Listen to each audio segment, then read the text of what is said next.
While we sleep, the guardians of the night take to the streets, having said goodbye to those they love.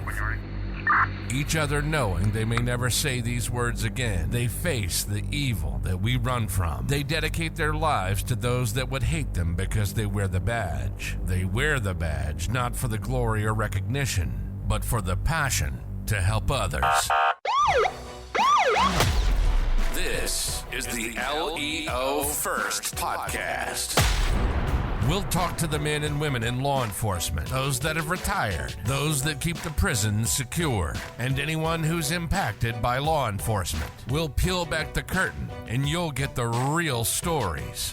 The good, the bad, and the ugly. Every law enforcement officer has a story to tell. Get ready to hear from the men and women who put their lives on the line every day for their communities and their country. Welcome to the LEO First Podcast. Now, here's your host, Michael Laidler. Hey everybody, it's Michael Laidler, the host of the LEO First Podcast, and we are going into another exciting, fun-filled episode. We have my man on here, Donn Bradley. He's coming out of California. He is going to tell you guys about different methods, different strategies, and provide tips on how to help us better, or how to help us make us better. Sorry, guys. This is my second podcast, and hey, I'm a little tongue-tied, but needless to say, we're still going to rock and roll. You know what, guys? The cool things about this podcast, and I want everybody to understand, is that we bring guests on here that I believe will bring value to everybody. And I know our guest tonight, I know he's going to bring value. So make sure some of the things he tells you and some of the things he suggests that you take it serious, because we're not getting any younger. We're not getting any stronger without growing our minds. And that's what he's going to bring to tonight. He's going to bring it from a scientific standpoint. But the good thing about it, he's just an average Joe. He's an average person that realized that there was more out there, and he had to take what he was doing in this industry in a different way. So make sure you guys understand and listen and pay attention, because our guest is going to provide us with a lot of good content, and we're going to really bring you guys a lot. So we have talked about it in the green room. Our goal, and we're going to strive for it, is to stay as close to an hour as we can. We're going to push for it. We don't know if it's going to happen, but for the sake of you driving to and from work or going between calls for service, we're going to try our best to get there. You guys have heard me now talk more than enough, more than what I need to. We're going to switch it over to Donn. Donn Bradley, tell us who you are.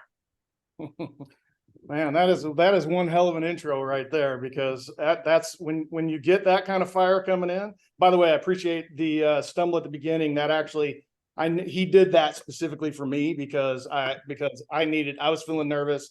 I am actually very nervous to be here, and I think part of the reason that we need to talk about this stuff is having the courage to be able to talk about those things that make us feel real uncomfortable. So I am a former police officer in Northern California who is now a therapist who works with first responders and military and their families and stuff like that, complex trauma, PTSD, different things like that. My journey to get here has been very interesting. I was born in Oregon, raised in Oklahoma, in the buckle of the Bible Belt. Everybody but us was going to hell. Very steeped in the stigma, of course. You know, men don't cry. That's what women do. That thing was screwed down pretty tight, and men's roles and women's roles were obviously very sort of, I will say, well defined. I won't say emotionally well defined, but that stigma was screwed down pretty tight. And then came out to California via New Mexico back in '94. Became a police officer in '98, and was with the Alameda County Sheriff's Department for a couple of years in the custodial setting. Saw some very interesting things there, and then went out to patrol in a town called Hayward, which is just south of Oakland, and it's a lot of interesting, lot of stuff. Gave me a very, very good insight into the struggle that the officers are having, especially now being able to hear the stories and have my finger sort of on the pulse, because that's honestly, that's why I'm here, because I can't even watch the news anymore, because it's just seeing all the people struggling with mental health, especially the first responders and the ones that take their life. And it hurts my heart. And because I know that I can help. I actually know that I can help, right? Because I traveled a different path that brought me to a different place. And it is a story that I think has resonated with people. So it's made it really, really, I won't say easy, but my approach has made it where people want to hear it.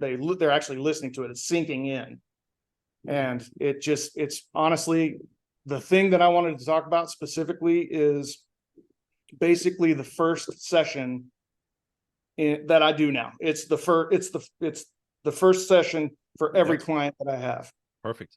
And the reason I do it is because we have to start with awareness. We have to kind of realize like really where we're at and start from there. And I'm dancing around it a little bit because the terminology I want to use is very sort of tactical, right? I want to be able to appeal to the people that put the gadgets on their belt. I know about that stuff. I know that the tough guy. I'm appealing to the caveman, basically the cave person that says, feelings are bullshit. And I want the people who don't want to come in and see me. Right. Before we get into that session, you said it, and I'm going to draw it out of you. And I think you're at a self-awareness point in your life where you have no problem sharing it. You said there's a story that got you from police to therapist, or multiple stories. So, of course, because we always want to let people know where we start and where we're going. What was that? Was there one story, one significant incident that happened in your life, or was it like a number of traumatic incidents? Oh, I'm sorry, I didn't mean to laugh. That wasn't meant at you. That was like, well, no, it was if any first responder of any length has actually done the job, and you ask them the question, is it just one story? Is it just more than one story? They'll kind of chuckle because they're like, you must be joking. Yeah. Let me which story of all the crap, right? But it was, let's see. When I think back, and I don't like necessarily think back on a lot of this stuff, especially in detail, but occasionally you have to be able to use the painful things that happen to you in benefit of somebody else, right? But the first dead body I see just falls apart, and I'm like, and I got a attaboy for professionalism that was honestly shock, because when I saw it, I was just stuck. And they're like, hey, good job. You didn't show emotions when you did that, when that thing happened. And when I thought about it, the more I thought about it, I was like, what the fuck did I just see? Yeah. Right. Well, you didn't have time to have an emotion. Well, that's the thing too. I want to make sure that people understand is that first responders, they've got a mechanism that specifically has to shove it down into a container, because you got to take care of business, right? Correct. Well, if you exercise that muscle over and over and over again, it's going to be the strongest thing. You're going to use it everywhere because it's the strongest muscle, right? And so, you get so used to pushing it down, right? I told you I take the stigma from Oklahoma, and I come out and it's California, which is different, but the first responder mentality the stigma is very, right? You don't, it's embarrassing. It makes you weak. It's all that stuff. Right. And it's, although it is getting better, it's still very pervasive. And when it was happening back when I was going through it, it wasn't even happening. So let's see, 2006, I got injured, got a nice little parting gift in a domestic violence restraining order incident where This story is so ridiculous. This woman calls us and says that she's got a restraining order against her husband and that he's there. That's how it's delivered to us. Okay. My partner and I, we make contact with the lady. She's standing out front. The house is completely dark, except for one small room where the guy is at. We make contact with her. After a lot of ridiculous nonsense talk, we get to the idea that she and her husband or ex-husband have been smoking crack all day. And now they got into an argument. And so she whips out the paper and says, now I want them arrested. And it was like, rose-colored glasses came off way, way, way before then, but the universe keeps up trying to slap those rose-colored glasses off in the, to how dare you even try to put rose-colored glasses up, right? Mm-hmm. So my partner and I make contact in the house. We search the house. He's in this little half bath, and you can hear him inside the bathroom clicking a lighter. And so she said he was in there smoking crack, and so I knock on the door, told him who we were, said, come on out. He goes, are you going to arrest me? And I said, yeah, we're going to arrest you. I mean, I'm not going to lie to the guy. Yeah, be honest with him. And so he said, then I'm not coming out. And, so we used our force continuum, one of which did not work. I'm not going to mention the device it malfunctioned. Yeah. Ended up having to go into the bathroom to get the guy. He was standing in the back, just puffing away, right? There was like sliding glass doors. Now, mind you, you have to understand that when somebody does crack, they're not exactly of the most right mind. Correct. But when I went in to go try to get a hold of him, he tried to run past me. It was not a space you could have run past. It was about this much. Knocked the doors down, slammed the door behind him. It was me and him were fighting. He was a small dude. It wasn't really that much of a fight, but he was pretty scrappy considering that he had just smoked crack. Correct. Yeah. Yeah, it gives you some strength. And knew he was going to jail, right? Yeah, so yeah. There's a little fight in him, right? That's reality. People don't know that. People don't know about that energy they get when they're on drug. People don't, and when we're not trying to hurt them. I got another story that will just blow your mind. But so anyway, I'm in the bathroom with the guy. My partner's outside. We're wrestling. We can't, and then I wrestle him down to the ground where he's against the door, and my partner can't get in there, and we're wrestling. Finally, and he's kicking like crazy, and I'm like, I don't want to shoot this guy. I didn't want to shoot the guy. I had every right to, but and it wasn't like I'm sitting there going, I wonder whether I can or not. And I'll explain exactly why that doesn't happen. It was sort of like I didn't get into that situation thinking I was going to have to shoot somebody, right? And so you got to work over a lot of stuff that's happening. Well, so I decide that I'm going to think about using a baton or strike to be able to actually disable his legs, because he's trying to kick the shit out of me, right?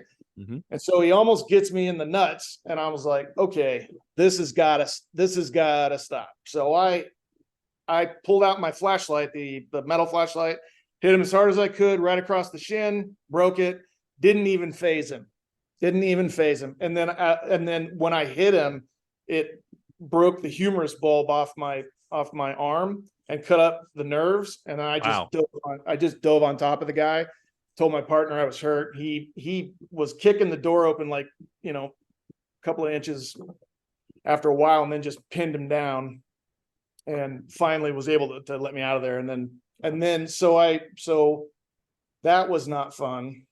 Ended up having 2 surgeries on this, got basically addicted to pain pills and alcohol. I was drinking very, very seriously and not talking to anybody because, I wasn't allowed to, or, it's like you just felt so trapped by that. And I was taking it out on my family. It was hell. It was a hell they didn't deserve. And so, and then went through, I was miserable. I was just absolutely miserable. There was a lot of things going on at home too, and having some relationship problems. Ironically enough, with someone who does the same exact job that I do now, a therapist, a marriage and family therapist. Yeah. Right. That's the irony of all ironies, right? But I've learned a lot from it. And so when I was going through that, the workman's comp process was terrible, was probably the worst thing, because when you're out on injury as a police officer or anybody, first responder, if you're out on injury, you feel like the most worthless person on the planet, because, and the worst part about it is the frontline guys, guys and gals who aren't hurt and aren't having to deal with that, right?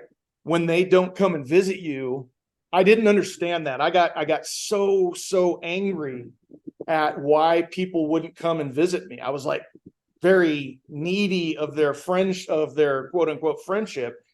And it hurt that they didn't show up, So I was struggling, drinking every day, pills every day, smoking weed every day.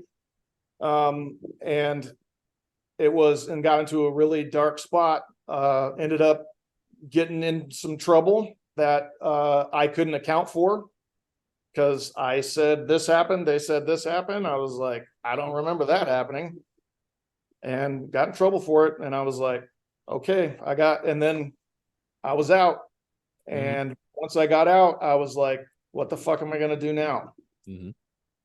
And it was a real kick in the nuts, because that process it basically made me do everything I'm trying to relate to everybody else now. Like, it forced me to do all the things that you shouldn't have to force yourself to do. You know what I mean? Like, yeah. It's because the things that need to be done are not that difficult on paper, if that makes sense, right? Because it's not an intellectual process, it's an emotional process, right? You get what I'm saying? Yeah, no, completely, yeah. No, and I'm with you. No, and it's like you said, on the theory is like, hey, take some time off, go through the process, we'll get you back on duty. But everything else that comes in between, you're right. It's hard to measure the emotional side that happened, the toll that it takes. And your story it's where we've heard several of our peers talk about, and it's led to other things that we don't want. And that's why we're here tonight, to kind of share that stuff. That's why I wanted to hear. That's Donn. This is why I want you to share your story, because I know that it resonates with a lot of people that are listening, or people that are not in law enforcement, because that's the human side. Like, you go to a call for service, you get injured, now you're out, but everything else is going downhill, and there's really nobody, especially back when this happened, to kind of help you with this process. And now it's cool, because now you're the one helping people. You're not gonna do it yourself, right? Because that's the thing, is that something bad had to happen so terrible that you were forced to do it. And that's basically what happened. I mean, I can't make excuses for the things that happened. They happened. I gotta take my lumps, right? But when I got, so before I got to California, I went to school at University of Oklahoma, go Sooners, and got my degree in psychology. And so I had it, but at the time I was like, I don't know what I want to do with it. I don't want to sit and listen to people's problems all day, which is hilarious now. But then when I went through all this stuff, I was like, what am I going to do? I had this sort of, come to Jesus moment, as it were. And the light bulb went off, and I was like, well, I have this degree in psychology, and I went through this absolute hell, 1 + 1. And I was like, of course, why would I not do that? And so as I started doing it and started going to school, school was probably one of the toughest things. I could tell you stories that would make your hair curl again. And it would it's nothing compared to how devastating school was, believe it or not. Wow. Because just having to, well, it was the mentality against law enforcement, right? That it was a very much, considering that I'm a white male adult who actually represents law enforcement in the most liberal profession, in a liberal college in the most liberal state, I became the devil, and it became apparent, and I was like, this is foreign to me, because I'm here to try to help people, but I'm being told that I'm the bad guy. Correct. Right? Opposite. Which is like, and I had a hard time kind of navigating that, because so many people told me I was the bad guy. And I was like, but I told you my story. I was vulnerable with you. I submitted to the process because I knew what I needed to do to be able to get through it. Or actually, I didn't know what I needed to do, but I know that it would be uncomfortable, and that I would sort of have to kind of do the tough version of the emotional tough version. Right.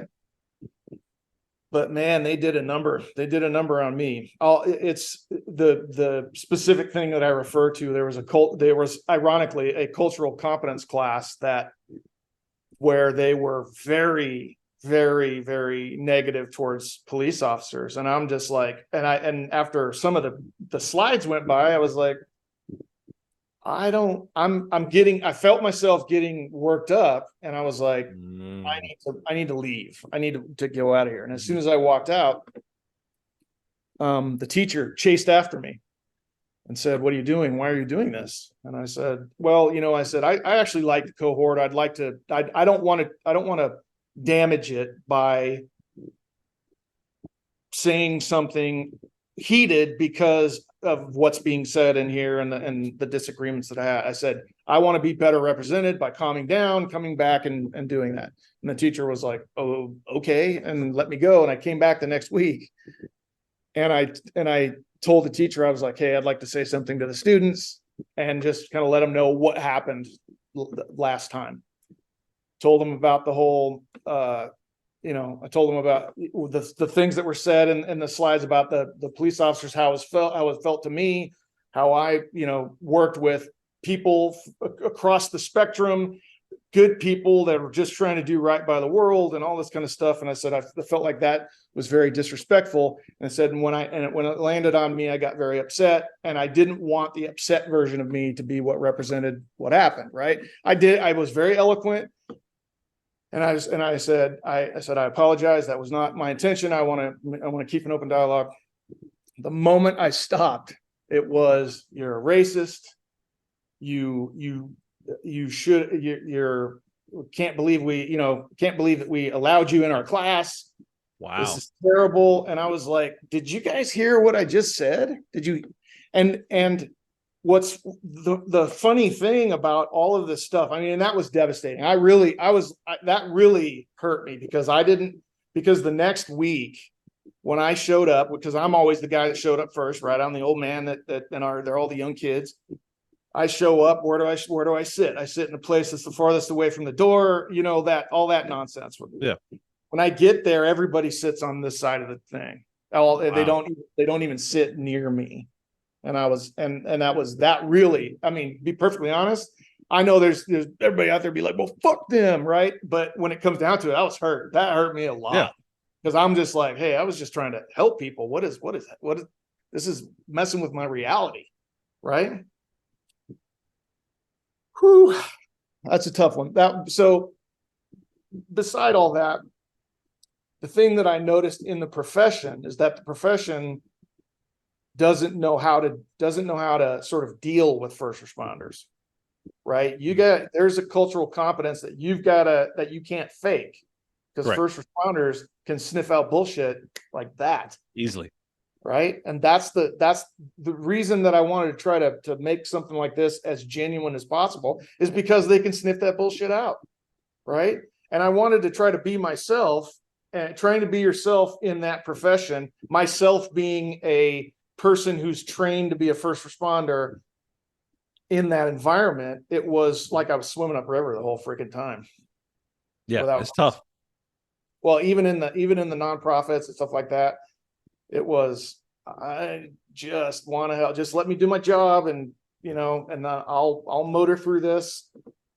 But the key thing is that all this stuff in the past, I don't know, 6 years since I've been doing this, that this message that I have is this first message comes from sort of bridging the gap between what the profession is trying to do and the people that they're trying to work with.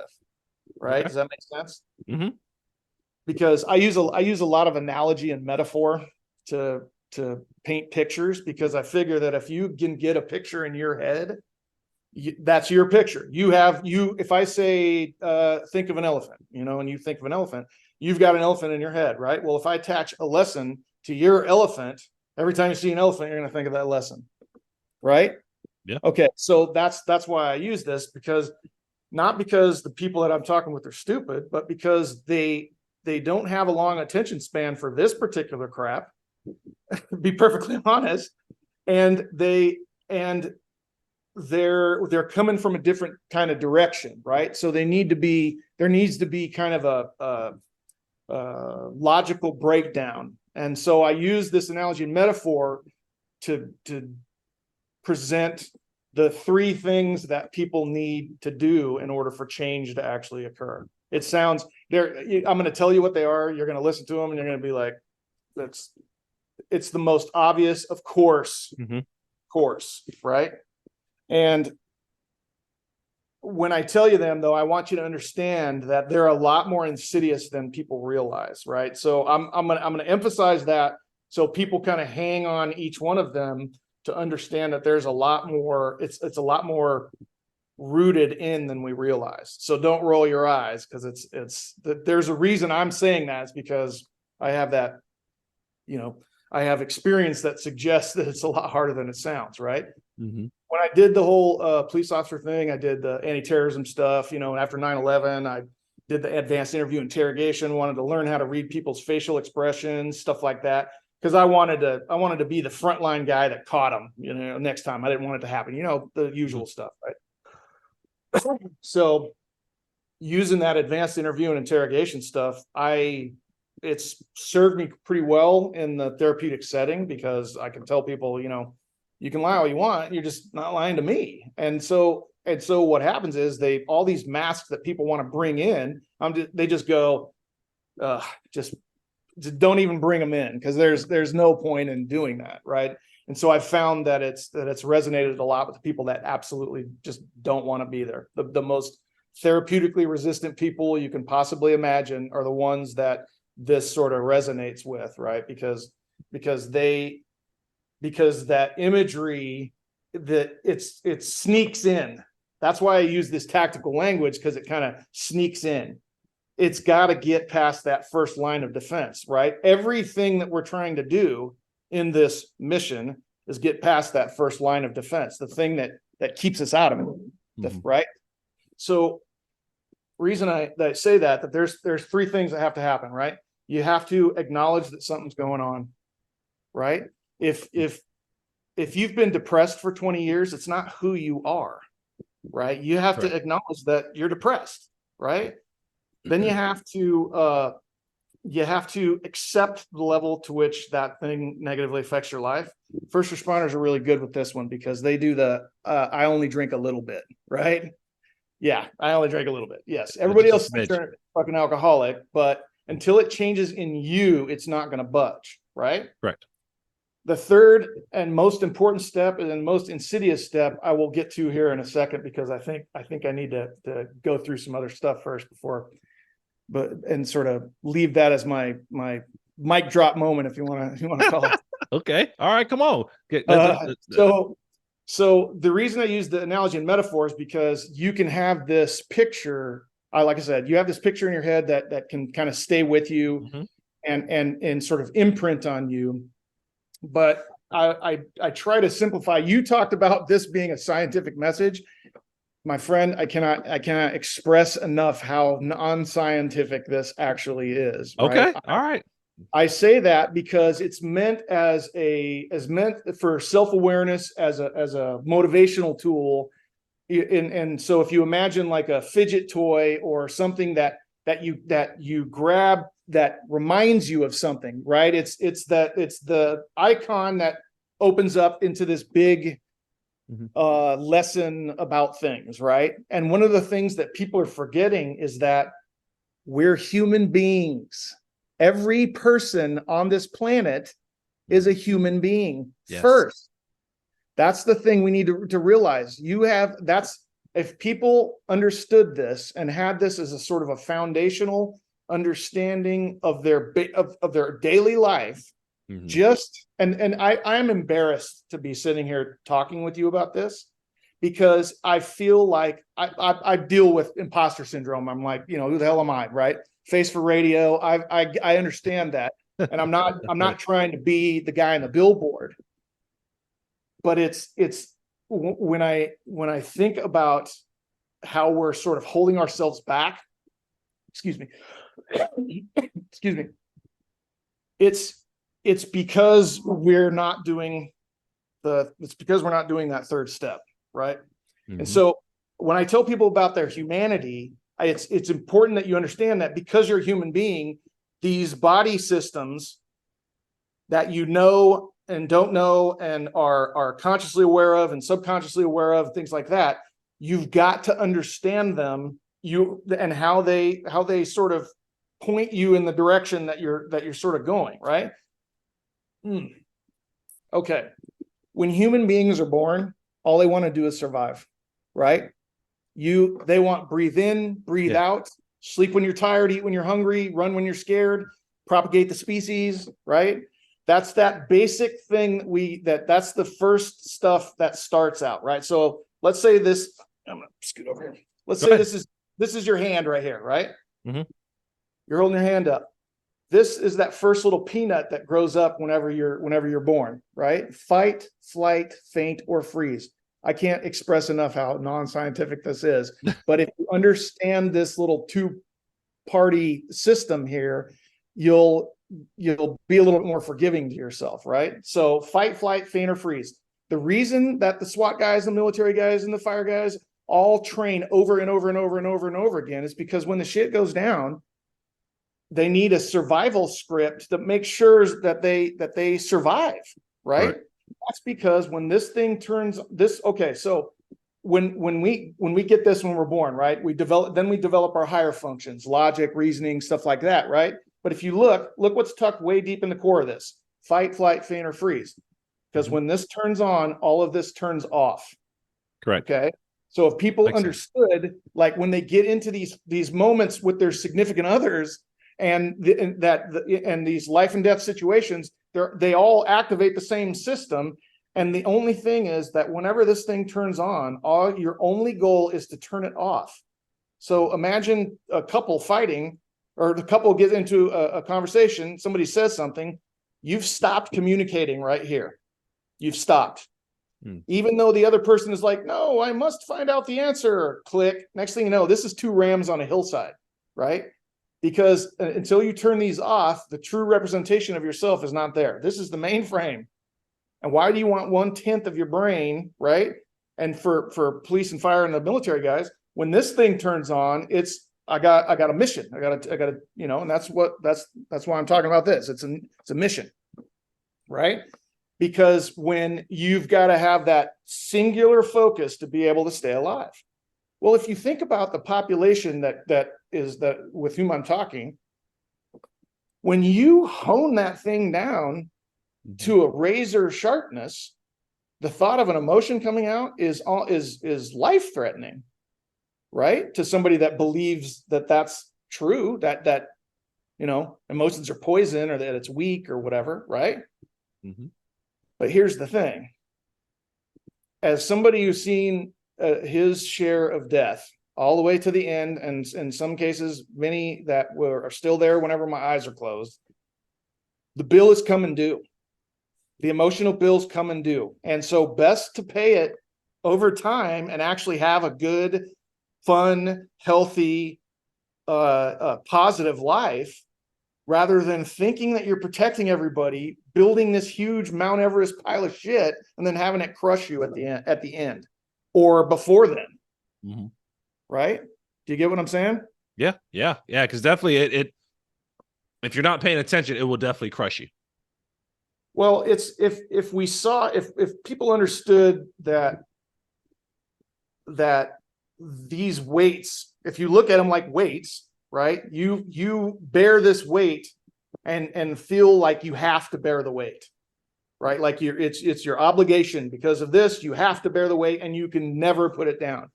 But I tell people, I say it to like the world's strongest man competition. You've seen that, right? Mm-hmm. Strongest human beings in the world lifting world records amounts of weight for world records amounts of time.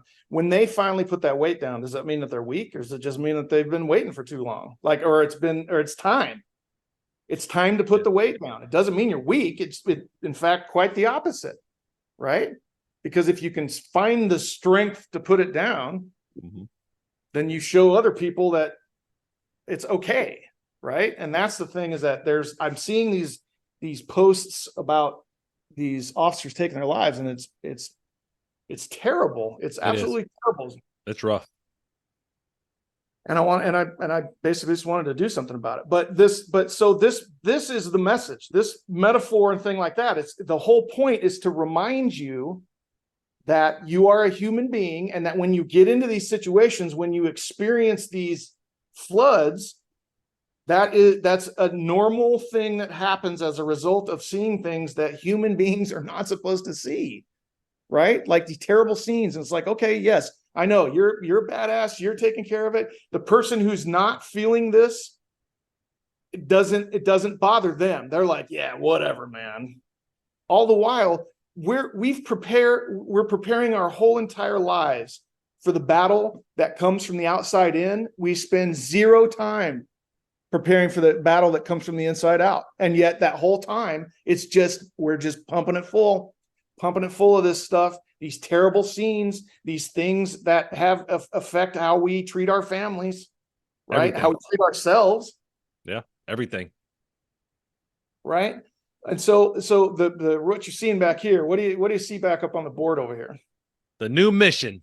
What is this? What does this say? 4 greater than 2. 4 is greater than 2. That is a mathematical certainty, is it not? It's there's really no way to kind of overcome now. Yes, there's no way to. I haven't seen anybody prove that wrong yet. That's the whole point, right? Because it's meant to be that thing that kind of hooks in your brain, that tactical language, right? We're on the new mission. I need people to be on this new mission with me. I cannot stress enough how much lives are at stake. I could barely get out that saying that right there, because we've got to do this. This is the first thing that needs to happen in every session, is the third step in the 3 things that have to happen, right? I'm not this says the new mission, right? There's a little asterisk right here. It's not so new.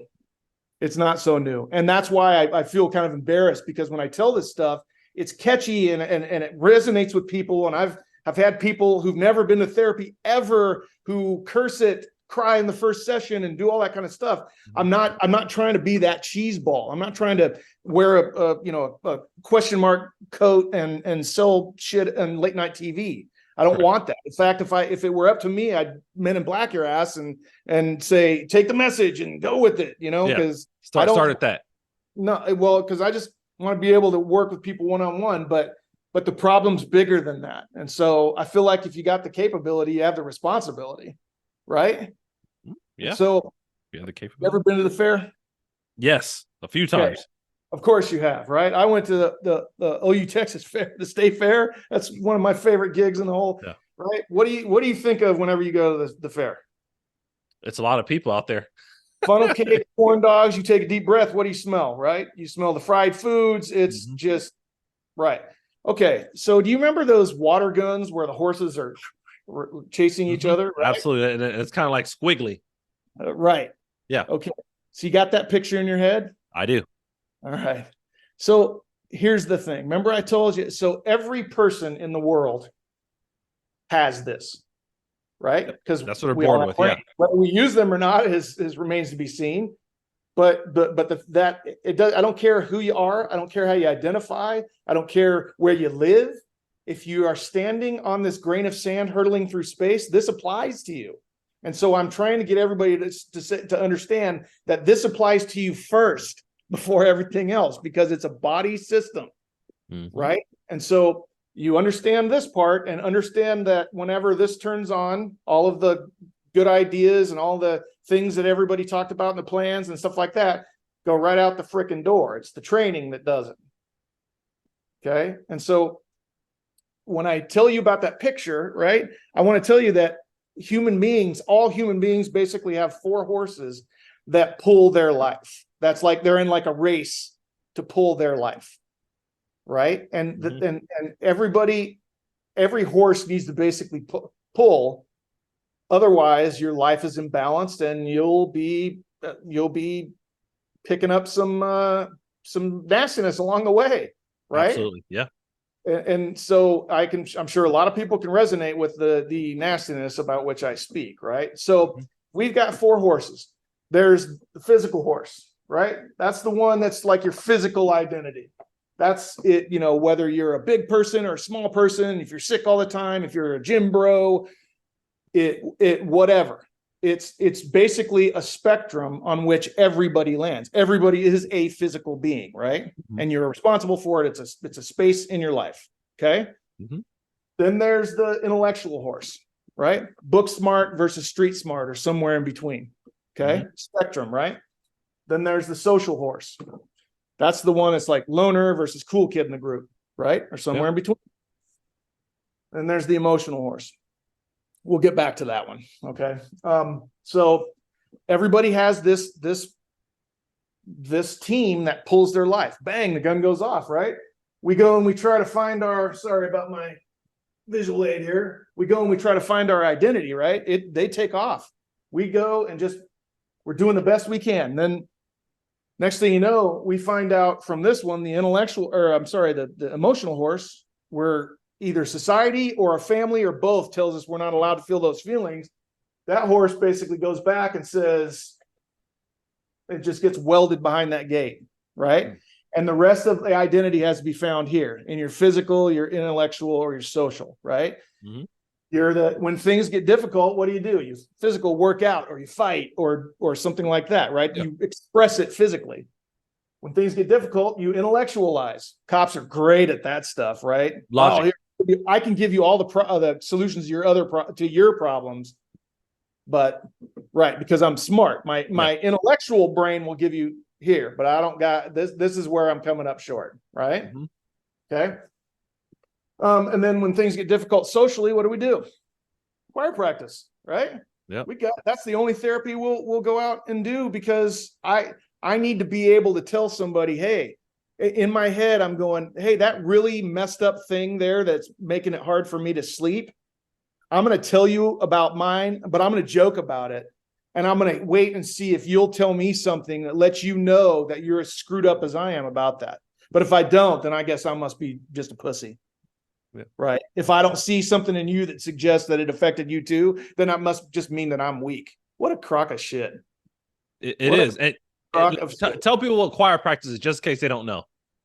Well, I'm sorry. Choir practice is basically the after shift drinking, off-gassing moment where everybody just, basically brings a case of beer and drives home drunk, be perfectly honest. Unfortunately. Yeah, you're right. And it happens a lot, unfortunately. It does happen a lot. And unfortunately, there was one particular shift, swing shift, where we had choir practice. It was a rough night. I mean, they were all rough nights. And we were having choir practice for quite a long time. And then we went and we had breakfast, or a couple of us went and had breakfast. And then by the time I got home, I got a call that said that one of the people in the choir practice had died in a car accident on the way home. That's tough, Donn. That's tough. Well, and the thing is, that's what happens when you do that stuff, right? And that's reality. It is reality. I hate to be a callous asshole, but that's was terrible. Yeah, that's why we're trying to get away from that. That's why I wanted you to emphasize the point of chiropractic. I mean, I know what it means, and a lot of officers do, but sometimes we forget the reality of what comes from that, especially if you have a heavy choir practice. Well, it's when is it not? Because honestly, when you have days like the ones we were having, where you're seeing some of the stuff we were seeing, you're amped up. You know, the car chases, the foot chases, the stuff like that. Everything. You're amped up, and to stack poison on top of that. I mean, I didn't know it at the time. I'd be like, yeah, hand me a beer. I'll worse than that. But to be able to take the poison of stress and then stack on the poison of alcohol on top of that is just like that. Just not smart. Yeah. Right. I like that phrase. I like the way you put that one. That was really, really good. Well, so your team's pulling your horse, your team's doing all what it needs to do, right? So, but this emotional horse, it ain't running. Okay. But here's the deal. So we're stacking all the stuff up like a Mount Everest pile of shit in front of that emotional horse, right? We're stacking it up because if we're not dealing with it, it's not going away. It's just basically going, oh, you're not dealing with it now? Okay. And put it back over here. And it just starts stacking up, right? Until one day, all those other three mechanisms, they don't work.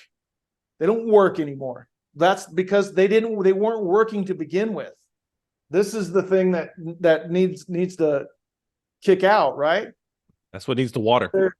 Well, it needs to. It's you have to understand these are thoroughbreds. Those top three they're thoroughbreds. They're jacked, right? Because they've been taking care of your business for a long time, and they're bullies, by the way. They're bullies in everybody, not just first responders and military. They're bullies in everybody, right? Because here's the thing: when these don't work anymore, and this thing starts kicking about, kind of saying, I gotta come out, right? Well, this Mount Everest pile of shit, that thing kicks it open, looks, and goes, oh shit, you got to be kidding me. They can't deal with the thing that kicked open the gate, much less the Mount Everest, the pile of crap that they've got to deal with. Now, keep in mind, this one's a baby, right? And I'm talking about this is the metaphor for sort of emotional awareness and intelligence, right? Or the thing that you allow yourself to be. If you're an emotional being, but you tell yourself that that's a bad thing, that's going to get stuck behind the gate, right? And so it's when you realize that you're looking through this baby's eyes at this insurmountable thing, it makes sense why these guys are blowing their brains out. Be perfectly honest, because I'm like, okay, yeah, if this is not an option, and you get to a point where, I mean, like literally, it's just not an option, and you get to a point where these can't help it anymore, then yeah, I'm not surprised. And so when I hear about somebody doing that, I'm like, no, please, just let me. I'm not going to even try to talk you out of it. I just want to let you know, hear this, understand that this is what's going on. Let me hear that story. But let me just give me that to be able to explain that. Yes. That, right. Because if you can get that wedge shoehorned into your head, right. But the only way you're going to shoehorn it in is with the third step. And that is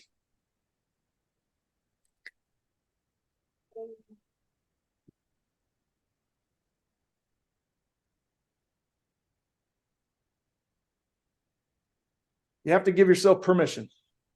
You have to give yourself permission to act on your own behalf. You would not believe how many people come in there and just say, I understand intellectually what you're telling me. Yeah, of course. But I don't understand what you mean by giving this permission. Giving this little doe-eyed thing looking at this big, huge pile of crap permission to be scared at what it's got to do, at what it's got to sit and deal with and all that kind of stuff. Give it permission to fall down and get back up and continue forward. Have you ever seen anybody jump to the top of Mount Everest? Not besides maybe Superman. I don't know. Outside of that, no. And that's only on TV. But that's the whole point, is it's small steps and a Sherpa, somebody to help guide you up that and let you know that this is the process and that it takes some work to kind of get to understand, right? And that when you give yourself permission to feel the full version of the thing that you ignored back then. because that thing is sitting back there as an ulcer. It's sitting in there as pain in your back, as migraines, right? There's a book called The Body Keeps the Score. I don't know if you know about that book, but really good book. Write that down. The Body Keeps the Score. Yeah, The Body Keeps the Score. Body. I'm gonna get that one. Yeah, that's what this is. That's what this whole thing's about, right? That when I said 4 is greater than 2, when you get up to the cruising altitude of your life, you get into a lane that gets real easy to just stay in, right? Because change is really difficult. Okay. Because especially when you think about what first responders and all that ridicule for all the mental health stuff, that's still very much out there. It is. That they still have to go through that scrutiny, that not only the scrutiny by other people, but scrutiny by themselves, right? When you go to change, there's going to be a lot of sort of internal strife that goes along with it, right? People are going to come to you and say, what's wrong with you, right? Like, this is something that's different, right? You're taking these steps, you're doing these things, but the whole reason, this is the thing that you keep in your hand and you hold, it's like a keychain. You have to remember that you're doing it for yourself, not to them. This is a process you're doing for your family. You're doing it for your future. And the thing is, if you don't give yourself permission to let this guy out and deal with the shit he's got to deal with, then it's you may live your full entire life. But I've been at the end of some people's lives, and that's where it pushes all the way up to.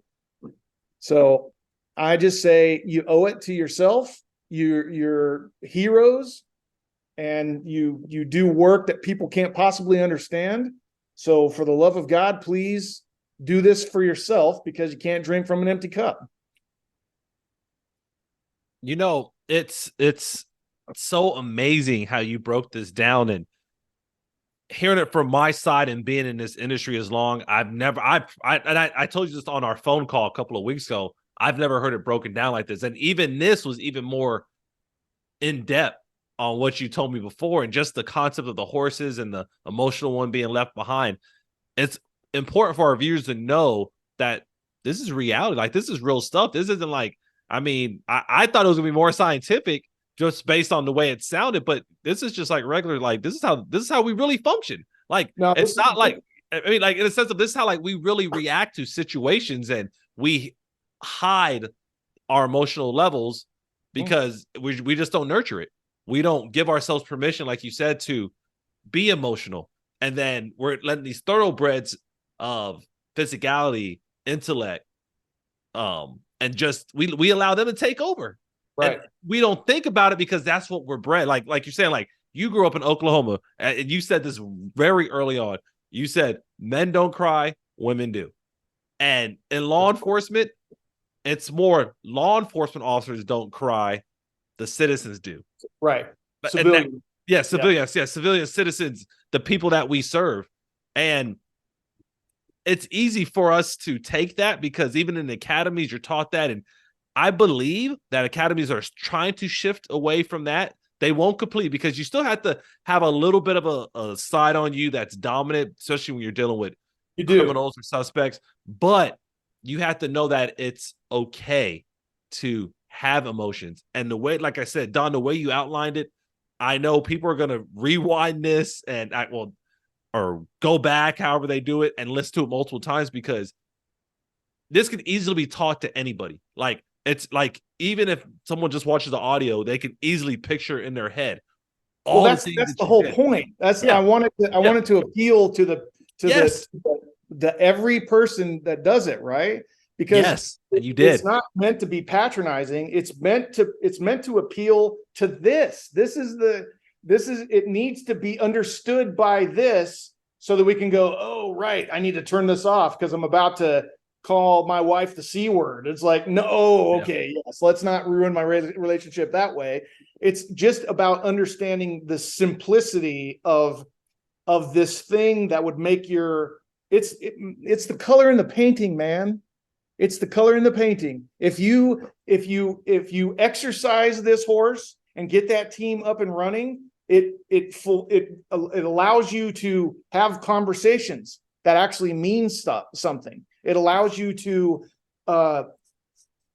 see the smile in your kids' faces and not have it feel like a burden, like you're always having to sort of keep this on to protect everybody.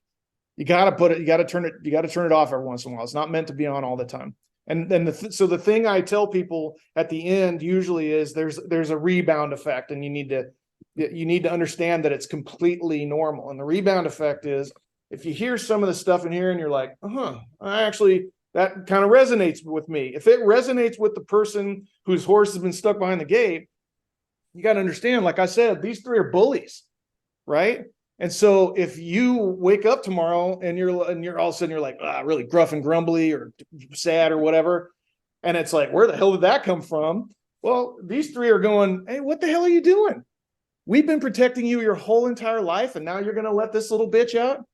Are you kidding me? Mm-hmm. Right? And it makes you feel shame for doing all this stuff. And it's like, no. That's why you talk to your Sherpa. We'll throw a thing over your shoulder and give you an oxygen tank, and we'll get your ass up there. Stop looking at the top. Look at your feet. So for you, and we're coming up on that hour. We might even be there. I think we're slightly off of it. 2 minutes. Yeah. So quickly, how has this method changed your life?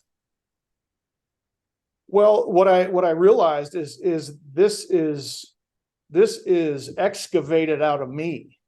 This was one of those things where I'm like, I kind of the caveman had to scratch my head and go, this stuff, it resonated with me because I needed to understand it in an applicable way. And the applicable way is, hey, here's your 4 horses. Okay. Imagine that, and using that analogy and metaphor to go do you understand this concept that you are trying to balance out your life by understanding that this is something that you're not going to be able to avoid. So rather than ignore it and have it tear a swath through your life, lean into it, find out who you really are, enrich your life. Like I said, turn the color up on it. And get what you deserve. Honestly, get what you deserve. Mm-hmm. It's yeah. We're gonna leave it at that because you hit it. I don't need to summarize that. They got it. If people are looking for you, Donn, and they say, hey, you know what? We loved your message tonight and we want to connect with you more. How can they reach you? I can be reached at Therapy with Donn, DONN. Or 925-446-5724. I am a therapist out of Northern California. I will do my best, but I'll help whoever I can. because I'm just trying to keep the wheel spinning. And with all the technology, do you do telehealth or telesessions? I do telehealth as well, but state of California being as restrictive as it is requires that I'm telehealth to people in California. That's it. That's got to stay in California. Oh, okay. That's why I asked. Okay. Now, that being said, what we talked about tonight is not therapeutic. It's motivational. Correct. Yes. I'm all about motivating people to try to get, because honestly, I don't see this as a long-term thing. I'm very no nonsense, right? It's like, hey, we're in here to get from A to B. So let's do it, right? Mm-hmm. And so what I find is that when people kind of understand this message, they don't necessarily need me. They need to have just sort of told themselves that they can start taking that step. I help them take that step, and then they go wherever they need to get supported elsewhere. Okay, perfect. All right, so you guys heard it. Reach out to him through his website, or he gave you his number, and connect with him, and he'll get you through this process because he's motivating. He wants you to get better. That's why he does it through his own life experiences. If you're a first responder or somebody in the military and you are struggling, please, I beg you to reach out to me, because I know you think that nobody understands. And I'm not saying that I don't understand your situation, but I guarantee you that I'll give you an opportunity to really tell what the message that you want to tell, because I will be paying attention. Okay, y'all heard it. Hey, y'all want the real deal? Donn's gonna be that guy. Donn, what final words do you have for the audience? All I can say is give yourself permission. Find out where you're not. Find out how you stand in your own way, and listen to the voices that tell you stuff, and make sure that they're your own. And if they're not, bid them farewell. I like that. And you guys know, anybody that knows Michael Laitler, they know I'm a very simple person, and I love simple strategies. I love simple concepts because I don't try to overthink things.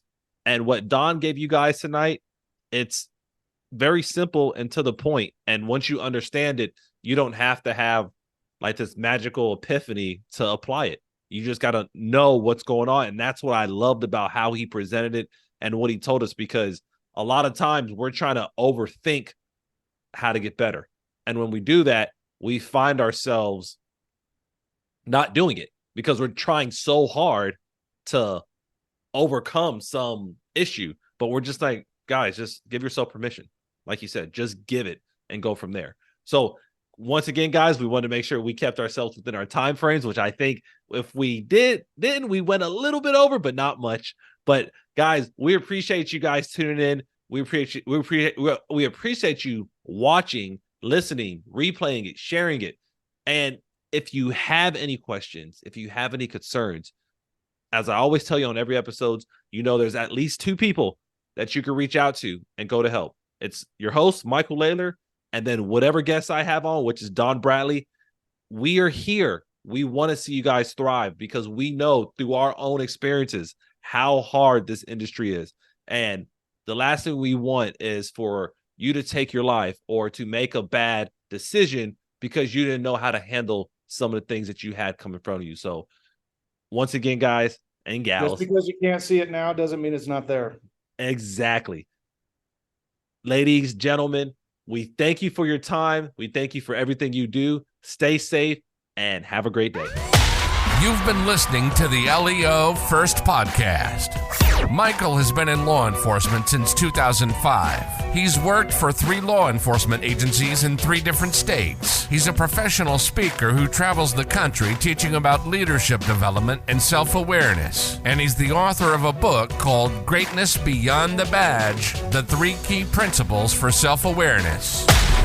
It's Michael's passion to bring law enforcement members' stories to the front, so you get the real and raw take. We hope you've enjoyed the show. Make sure to like, rate, and review. And we'll be back soon. But in the meantime, hook up with Michael on YouTube, Instagram, and LinkedIn at Michael Laitler, on Twitter at Michael A. Laitler, on Facebook at Michael Laitler Leadership. Send an email to michael@michaelalaitler.com and hit the website at michaelalaitler.com. See you next time on the LEO First Podcast.